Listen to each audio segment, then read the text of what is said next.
Bismillahirrahmanirrahim. Assalamualaikum warahmatullahi wabarakatuh. Alhamdulillah wa syukurillah wa salatu wassalamu ala rasulillah Sayyidina Muhammad bin Abdullah wa ala alihi wa sahbihi wa mawalah. La haula wa la quwata illa billah amma ba'd. Yang kita hormati guru kita semua Buya Yahya beserta keluarga, yang kami hormati para pejuang, para perindu majelis ilmu online. Alhamdulillah pada kesempatan saat ini kita bisa bertemu kembali. Mudah-mudahan pertemuan ini pertemuan yang bisa menjadikan ibadah kita semakin benar. Dan mudah-mudahan ilmunya manfaat, ilmunya diberi pemahaman yang benar, diberi kemudahan mengamalkan ilmu. Dan mudah-mudahan menjadikan kita sebab selamat di dunia, selamat di akhirat. Baik, kita lanjutkan silsilah fikih praktis. Kita sudah nyampe di pertemuan yang kelima. Kita saat ini akan memasuki satu bab, yaitu babnya bab wudhu. Di dalam bab wudhu ini ada banyak yang akan kita bahas. Yang pertama sebuah definisi, kemudian syarat, fardu yang batalkan wudhu, kemudian mahram, kemudian yang keenam tato. Kita bahas satu persatu, yaitu yang pertama adalah masalah definisi. Wudhu adalah yaitu menyucikan diri dari hadas kecil dengan menggunakan air yang suci dan mensucikan dengan cara yang khusus. Jadi wudhu itu digunakan untuk mengangkat hadas kecil. Menggunakannya air. Airnya itu harus yang suci dan mensucikan. Ini sudah dijelaskan apa air suci dan mensucikan itu di kesempatan yang lalu, yaitu air yang asli dari langit, asli dari bumi dengan 3 syarat. Yang pertama belum digunakan bersuci, yang kedua belum bercampur dengan sesuatu yang lain, kemudian yang ketiga adalah belum terkena najis. Kemudian caranya khusus. Khususnya itu gimana Ustadz? Khususnya itu adalah yaitu anggotanya itu tertentu juga. Wajah, kemudian tangan, kemudian rambut, kemudian eh, kaki. Jadi 4 anggota wudhu. Yang pertama wajah, yang kedua adalah eh, tangan, kemudian yang ketiga adalah kaki. Ini perlu caranya khusus ya. Orang boleh membasuh kaki saja, tapi kalau wudhu harus berurutan. Ini akan kita bahas satu persatu. Intinya wudhu itu adalah menyucikan diri dari hadas kecil dengan menggunakan air yang suci dan mensucikan dengan cara yang khusus seperti itu. Baik, kemudian yang selanjutnya adalah yaitu tentang syarat wudhu. Syarat wudhu di sini ada banyak, ada 10. Yang pertama Islam, jadi nggak sah wudhunya orang yang belum beragama Islam. Jadi nggak boleh orang kalau nggak beragama Islam dia itu wudhu ya, wudhunya nggak sah. Kemudian tamyiz. Tamyiz di sini yaitu orang yang memenuhi 2 syarat. Yang pertama umurnya 7 tahun Hijriah, kemudian yang kedua adalah mandiri. Jadi kalau ada orang belum tamyiz, ya wudhunya pun nggak sah. Dan memang biasanya ikut-ikutan saja kalau orang belum tamyiz. Kayak anak kita yang usianya mungkin di bawah 7 tahun, 5 tahun, ya dia wudhu. Cuma kan ikut-ikutan bapaknya. Makanya kalau orang sudah tamyiz bahkan dijelaskan oleh para ulama bahwasanya kalau ada orang usia tamyiz, sah dia untuk menjadi imam. Eh, tapi syaratnya harus 2, yaitu umur 7 tahun Hijriah, kemudian yang kedua mandiri.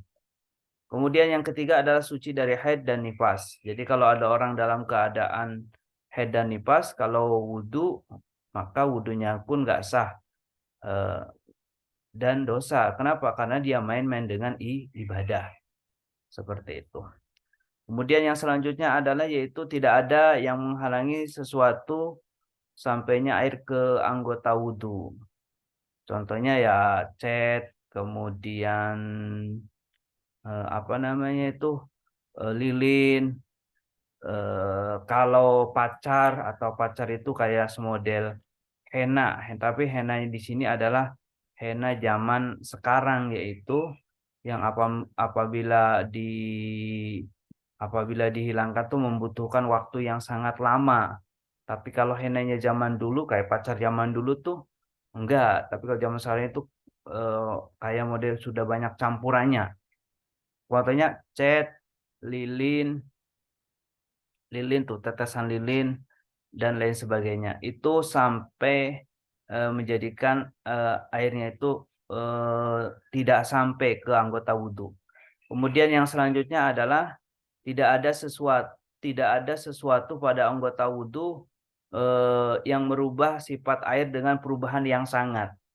Jadi kalau ada orang lagi membasuh muka, kemudian dia mendatangkan air ke mukanya, maka secara otomatis airnya itu akan berubah. Maka gimana? Ya, bersihkan dulu mukanya dengan air, kemudian baru dia memulai dengan eh, wudhu, pembahasan yang namanya wudhu. Jadi jangan sampai di anggotanya itu ada sesuatu yang menjadikan airnya itu mengalami perubahan yang sangat. Tadinya jernih, tiba-tiba setelah ke sini, gak tahu di sini jadi berubah. Contohnya kan orang yang dalam kondisi cuci muka. Kemudian yang selanjutnya adalah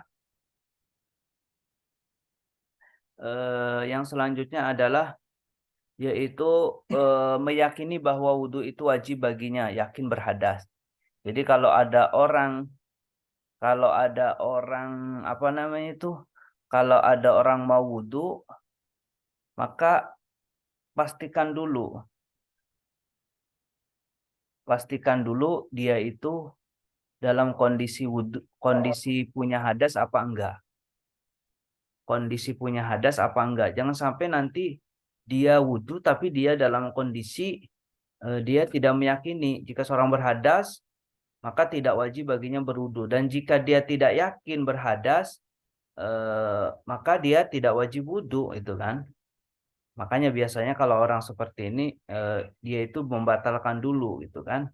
Wudhunya antara dengan memegang istrinya, itu kan, memegang kulit istrinya, maka secara otomatis dia itu adalah membatalkan wudhunya, seperti itu. Kemudian yang selanjutnya adalah tidak meyakini salah satu dari fardunya wudhu itu hukumnya sunnah. Itu sunnah hukumnya. Jadi harus diyakini bahwasanya dalam wudhu itu ada yang wajib dan ada yang sunnah. Ada yang wajib, ada yang sunnah. Mana yang sunnah, mana yang wajib, pembahasannya juga ada tersendiri. Eh, yang wajib anggotanya cuma 4, seperti disebutkan di dalam Al-Quran.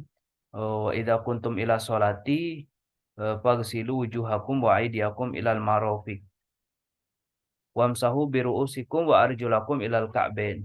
Ya ayyuhalladzina amanu, wahai orang-orang yang beriman, idza kuntum ini dimanai jika kalian hendak melaksanakan sholat, faghsilu maka basuhlah wujuhakum wajah kalian, wa aydiyakum dan tangan-tangan kalian, eh, ilal marafiqi sampai dengan siku,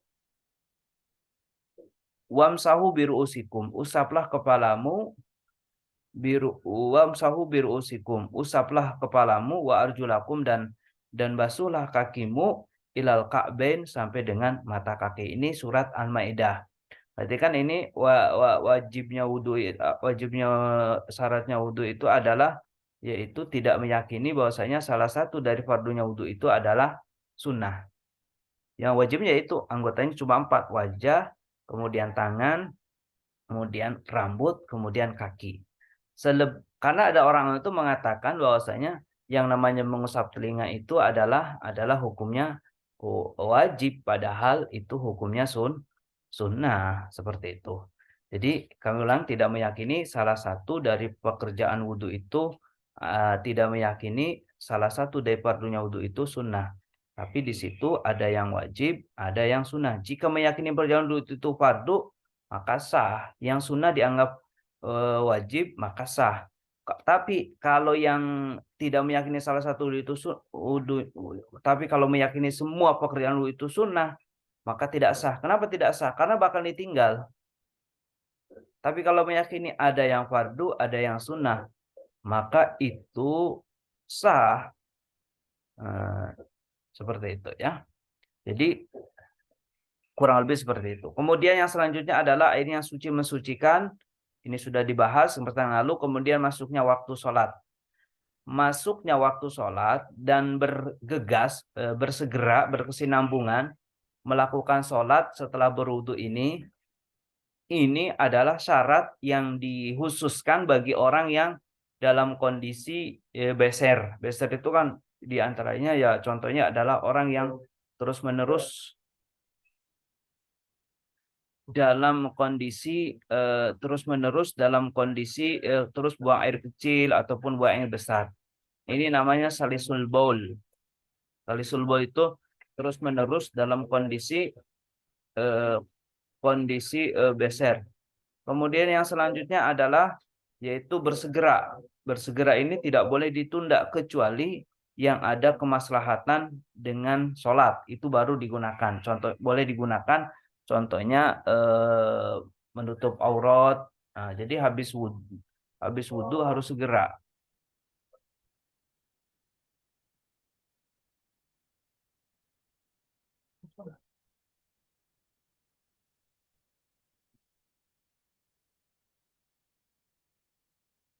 Lanjutnya. Nah, setelah kita bahas fardunya wudhu, tentang syaratnya wudhu, kita akan bahas tentang fardunya wudhu. Fardunya wudhu di sini ada 6. Yang pertama adalah niat, yang kedua adalah membasuh wajah. Kita bahas niat. Niat di sini adalah niat yaitu melintas, bermaksud untuk wudhu di dalam hati dengan bahasa apapun. Jadi cukup dengan aku niat wudhu itu kan, itu udah sah. Niat ini tempatnya di hati dan bahasanya dengan bahasa apapun boleh. Jadi jangan bingung masalah bahasa itu kan. Jadi fardunya wudhu yang pertama adalah yaitu niat. Niatnya gampang ya. Saya niat wudhu. Syukurnya yang lengkap. Nawaitul wudhu li raf'il hadasil uh, nawaitul wudhu li raf'il hadasil asgori lillahi ta'ala.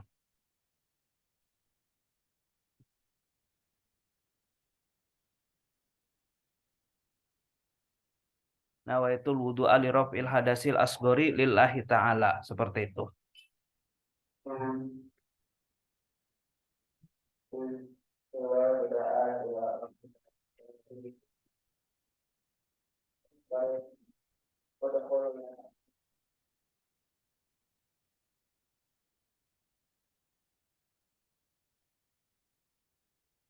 Baik, Jis, masuk Jis. Baik, kita bahas tentang masalah fardunya wudhu. Fardunya wudhu ada 6. Yang pertama niat, yang kedua membasuh wajah, kemudian yang ketiga membasuh tangan, yang keempat mengusap rambut yang di kepala, kemudian yang kelima membasuh kaki, dan yang keenam adalah tertib. Nah, niat yang pertama adalah niat. Niat ini tempatnya di dalam hati dengan cara melintaskan maksud untuk berwudhu dengan bahasa apapun yang dimengerti. Tidak harus dengan bahasa Arab. Minimal aku niat wudhu, nawaitul wudhu. Atau dengan yang sempurna, nawaitul wudhu alirofil hadasil asgori lillahi ta'ala. Niatnya kapan? Kalau wudhu niatnya ketika membasuh wajah.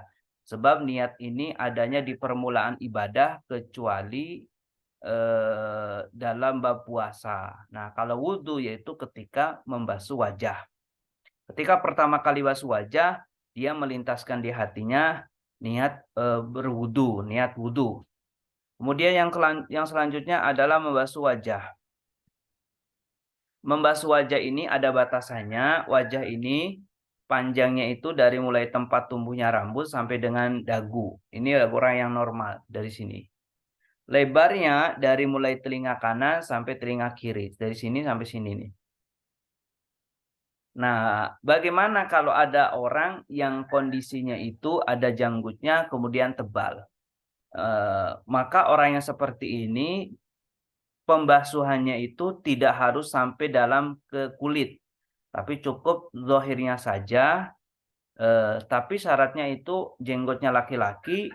Jadi jenggotnya laki-laki kemudian tebal. Tebal ini maksudnya itu di saat berbicara itu tidak kelihatan warna kulitnya. Nah, seperti itu. Kemudian yang selanjutnya adalah membasuh kedua tangan. Membasuh kedua tangan ini batasannya itu dari ujung jemari sampai dengan siku. Dari ujung dari gini. Dari sini nih sampai sini. Jadi dari sini sampai sini, sampai siku-siku. Jadi ini jemari sampai sini, ini wajib dibasuh. Sikunya itu wajib dibasuh. Jadi sikunya itu masuk dalam batasan yang harus dibasuh, seperti itu. Kemudian yang selanjutnya adalah membasuh sebagian rambut yang di kepala. Jadi batasannya itu cukup satu rambut. Batasannya itu minimal satu rambut, tapi rambutnya yang di kepala. Makanya kalau ada seorang perempuan yang rambutnya panjang, kemudian sudah keluar dari batasan kepala, kalau yang diusap ujungnya maka nggak sah. Ini kan ada namanya pembahasan asbawan nodhair, yaitu keserupaan. Keserupaan, kalau ada orang membasuh wajah, maka pastikan wajahnya itu membasuh rambut yang di kepala, membasuh rambut yang di kepala, maka pastikan itu rambutnya bagian di kepala. Dan tidak harus sampai membuka kerudungnya, karena itu bahasanya bukan membasuh, tapi mengusap. Mohon maaf, ini tulisannya belum kami revisi, membasuh, bukan membasuh, tapi mengusap. Kalau membasuh itu kan digenangkan dulu baru didatangkan ke anggota itu. Tapi kalau mengusap, meskipun air sudah nggak ada, tapi masih ada bebasahannya, cukup diusapkan itu begitu saja boleh. Kemudian yang selanjutnya adalah basuh kaki, batasannya dari ujung kaki sampai dengan mata kaki. Selesai. Jadi fardunya wudhu itu cuma ada 6. Selebihnya yang sering kita lakukan itu adalah hukumnya sunnah. Kemudian yang selanjutnya adalah kita akan bahas satu bab lagi, yaitu masalah hal-hal yang membatalkan wudhu. Yang membatalkan wudhu ini ada 4. Yang pertama adalah yaitu keluarnya sesuatu dari jalan depan dan jalan belakang, kecuali keluar air mani. Keluar angin batal. Buang air besar berarti batal. Buang air kecil juga batal. Kecuali keluar air mani. Kalau air mani mah nggak batal, cuma nanti mewajibkan sesuatu yang lebih besar, yaitu wajib mandi besar. Kemudian yang selanjutnya yang kedua hilang akal. Hilang akal di sini adalah contohnya gila, pingsan, tidur. Kecuali tidurnya orang yang menempatkan jalan belakangnya itu ke tempat duduk walaupun bersandar. Jadi kalau gini itu nggak batal. Ya, hilang akal ini. Tapi kalau tidurnya dalam kondisi berdiri, batal. Kondisi sujud, batal. Tapi kalau tidur di kendaraan, nggak batal asal dia itu adalah tidurnya dalam kondisi menempatkan jalan belakangnya itu ke tempat duduknya. Kemudian yang ketiga adalah yang batalkan wudhu adalah menyentuh jalan depan, jalan belakang, tapi dengan telapak tangan dan perut jemari. Yang dinamakan telapak tangan ini sini nih. Jadi kedua tangan ditempelkan, jempolnya gini, maka ini telapaknya. Menyentuh jalan belakangnya itu hukumnya batal. Menyentuh jalan belakangnya itu batal, tapi dengan telapak tangan. Tapi kalau menyentuhnya bukan dengan telapak tangan ataupun bukan perut telapak tangan ataupun perut jari jemari, yang nggak batal. Disentuh, mohon maaf, anak kecil yang disentuh hanya dengan pinggirnya jari, maka itu nggak batal. Kemudian bersentuhan kulit dengan 5 syarat, yaitu laki-laki dan perempuan bersentuhan kulit itu dengan 5 syarat. Laki-laki dan perempuan yang sesungguhnya harus ada bahasa sesungguhnya, benar-benar perempuan, benar-benar laki-laki, bukan laki-laki yang dirubah menjadi perempuan, bukan perempuan yang dirubah jadi laki-laki. Jadi benar-benar aslinya itu dia seorang perempuan, aslinya dia itu seorang laki-laki. Kemudian kulit dengan kulit, kecuali kuku, rambut, gigi. Kuku, rambut, gigi itu nggak batal. Jadi kalau ada seorang suami menyentuh istrinya, rambutnya, maka nggak batal. Kemudian kukunya nggak batal, giginya nggak batal. Kemudian sama-sama dewasa. Sama-sama dewasa. Jadi kalau anak kecil, maka itu nggak batal. Yang dimaksud di sini kan sama-sama dewasa. Maksudnya itu secara fisik sudah membangkitkan syahwat bagi lawan jenis. Jadi yang maksud dewasa ini secara fisik sudah bangkitkan syahwat. Kemudian tidak ada pembatas walaupun tipis. Tapi kalau ada pembatasnya nggak batal. Kemudian yang selanjutnya adalah bukan mahram. Insya Allah bab mahram akan kami jelaskan di kesempatan yang akan datang. Wallahu a'lam bishawab. Mudah-mudahan diberi pemahaman yang benar, diberi kemudahan mengamalkan ilmu. Assalamualaikum warahmatullahi wabarakatuh.